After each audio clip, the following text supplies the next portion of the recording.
Mayayari, kung ayaw mo sa isang bagay, mayroon kang alternative. Now, sinisigaw ng mga national leaders, hindi lahat. Mga congressmen, hindi lahat. Kaya meron sumisigaw sa kanila. Hindi ito ang solution sa gera sa Mindanao. So we ask them now, anong solution sa gera sa Mindanao? Kung ayaw ninyo sa gera sa Mindanao, anong alternative solution ninyo? Dahil hindi maganda para sa mga Pilipino, including the Muslims of this country, na walang solution itong gera sa Mindanao.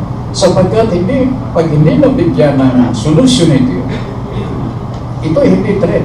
Ito hindi pagbabanta. Pero logical na kung hindi mabigyan ng solution ang gera sa Mindanao, maaaring hindi titigil ito.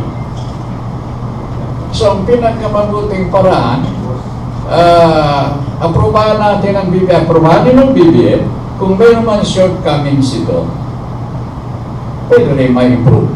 Sapagkat walang batas anywhere in the world perfect except the Quran.